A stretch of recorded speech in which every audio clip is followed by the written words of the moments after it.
Hi friends, welcome to all. और आप सभी का मेरे यूट्यूब चैनल पे स्वागत है गाइस। तो आज का जो वीडियो है वो ओरल कैविटी में होने वाली बीमारियों से रिलेटेड है और ये आपको अवेयर करने के लिए मैं बना रही हूँ कि अगर आपके मुंह के अंदर कुछ चेंजेस हुआ है तो आपको किस डॉक्टर से मिलना चाहिए। कई बार क्या होता है कि मेरे कुछ व्यूअर्स जो हैं वो मुझसे बोलते हैं कि मैम मैं कैंसर स्पेशलिस्ट के पास गया था, तो मुझे कुछ भी नहीं है लेकिन मैं परेशान हूँ।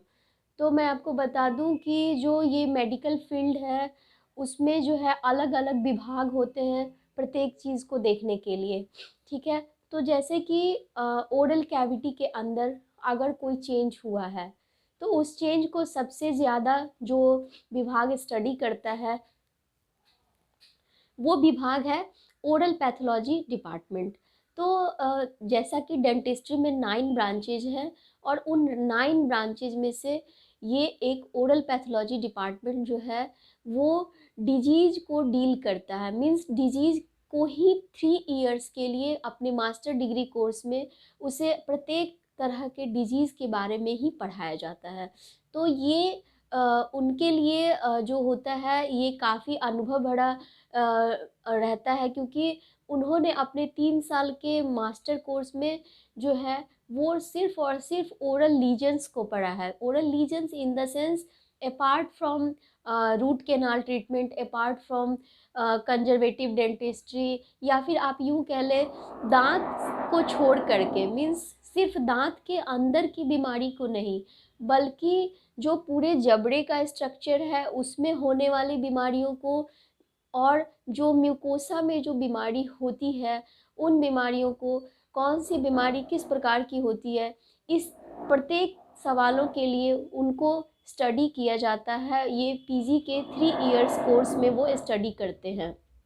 अब क्या होता है कि पेशेंट जब परेशान होते हैं तो वो डेंटिस्ट के पास जाते हैं और वो अपने इलाज के लिए भटकते हैं। इन द सेंस उन्हें ये नहीं पता होता है कि उन्हें जाना कहाँ पर है। तो गाइज़, अगर आपको कोई म्यूकोसल प्रॉब्लम है, मीन्स ओरल म्यूकोसा जो अंदर की सतह है गाल की, जो मॉइस्ट होती है, पिंक होती है नॉर्मल कंडीशन में, और अगर उसके अंदर कुछ प्रॉब्लम हुआ है तो इसे सबसे बेहतर तरीके से अगर कोई समझ सकता है तो वो जो डिपार्टमेंट है वो ओरल पैथोलॉजी डिपार्टमेंट है। मैं यहाँ पे एक स्क्रीनशॉट शेयर कर रही हूँ जो कि आप देख रहे हैं कि स्पेशलाइज्ड स्टडी जो होता है डिजीज़ के लिए इसमें किया जाता है। इसके अलावा जैसे कई लोग क्या कहते हैं कि मैं ऑन्कोलॉजिस्ट के पास गया था, तो मैं बता दूं गाइज कि ऑन्कोलॉजिस्ट जो होते हैं, ऑन्को का मतलब ही होता है, जो ऑन्कोलॉजी का मतलब होता है स्टडी ऑफ कैंसर। मीन्स जो ऑन्कोलॉजिस्ट होते हैं वो कैंसर को स्टडी करते हैं। मीन्स वो डिजीज़ जब कैंसर में कन्वर्ट हो चुका होता है कोई भी डिजीज़, तो उस पर कैसे कंट्रोल करना है ये उनका स्टडी पार्ट होता है। बट बिफोर कैंसर के होने से पहले तक के स्टेज को एक ओरल पैथोलॉजिस्ट अच्छे से समझ सकता है और आपको उचित राय दे सकता है। तो आप कहेंगे कि ओरल पैथोलॉजिस्ट मिलेंगे कहाँ पर? तो अगर आपके शहर में या आप जहाँ रहते हैं वहाँ पे आसपास के डेंटल कॉलेज में, प्रत्येक डेंटल कॉलेज में ये विभाग मौजूद होता है।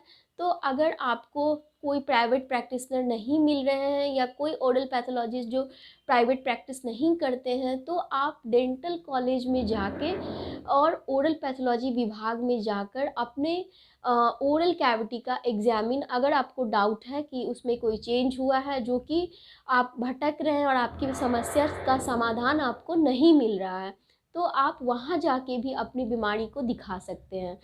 और जैसा कि मैंने कहा कि मेडिकल ऑन्कोलॉजी और रेडिएशन ऑन्कोलॉजी 2 विभाग हैं। मीन्स जब कैंसर हो गया है तो उस पे जो सर्जरी के बाद कैसे कंट्रोल करना है। मीन्स जब किसी को कैंसर हो गया है तो जो सर्जिकल विभाग है उसे सर्जिकल ऑन्कोलॉजी कहते हैं। मीन्स जहाँ तक कैंसरस लीजन है उसके जो आसपास का पेरीफेरी है उसके हेल्दी एरिया को कवर करते हुए वहाँ से लीजन को हटा दिया जाता है, और ये काम सर्जिकल ऑन्कोलॉजी का होता है। अब बारी आती है ऑन्कोलॉजिस्ट की, जिसमें कि 2 प्रकार के होते हैं, एक मेडिकल ऑन्कोलॉजिस्ट होते हैं और एक रेडिएशन ऑन्कोलॉजी होता है। तो अब कैंसर सेल को कैसे कंट्रोल किया जाए? पहले तो आपने सर्जरी करके उसे हटा दिया, फिर भी जो रिमेनिंग सेल्स हैं कैंसरस सेल्स, उसको हम कैसे मारते हैं? तो उसको मारने के लिए जो होता है 2 स्पेसिफिक ब्रांच होता है, जिसमें कि आप सुनते हैं कि कीमो दिया गया है पेशेंट को। मीन्स वो मेडिकल ऑन्कोलॉजी का पार्ट है, जहाँ पे कि पेशेंट को कीमो दिया जा रहा है।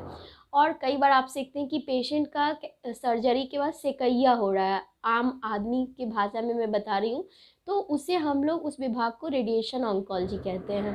तो ये अलग अलग विभाग है। मीन्स जो ऑन्कोलॉजिस्ट होते हैं वो कैंसर होने के बाद उसको कैसे कंट्रोल करना है उस पे काम करते हैं, उनकी जो मास्टरी होती है वो उस विभाग में होती है। बट बिफोर कैंसरस जो स्टेज होता है, जिसको हम लोग कहते हैं प्री मैलिग्नेंट कंडीशन या प्री मैलिग्नेंट लीजन, तो उसको कंट्रोल करने के लिए जो विभाग होता है वो ओरल पैथोलॉजी विभाग होता है। और उन्हें इस डिजीज़ को समझने के लिए 3 साल सिर्फ इसी चीज़ को बताया जाता है, उनके मास्टर डिग्री में इसी चीज़ पे फोकस किया जाता है। तो आज का जो वीडियो था गाइस, जो कि अगर आपको कोई बीमारी है तो आपको कहाँ जाना चाहिए, किस विभाग में जाना चाहिए, इससे रिलेटेड पॉइंट मैंने इसलिए डिस्कस किया क्योंकि मेरे कुछ व्यूअर्स हैं वो कहते हैं कि मैं ऑन्कोलॉजिस्ट के पास गया था, जबकि उन्हें ऑन्कोलॉजिस्ट की आवश्यकता ही नहीं थी, क्योंकि उन्हें अभी कैंसर नहीं हुआ है।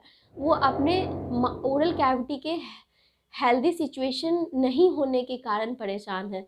तो ये जो डिजीज़ की डायग्नोसिस है, डिजीज़ का जो प्रोग्रेशन है, उसको कंट्रोल करने के लिए आप ओरल पैथोलॉजिस्ट के पास जाएँ। और ओरल पैथोलॉजी जो है ये प्रत्येक डेंटल कॉलेज में मौजूद है, तो आपको इसके लिए भागने की भी आवश्यकता नहीं है।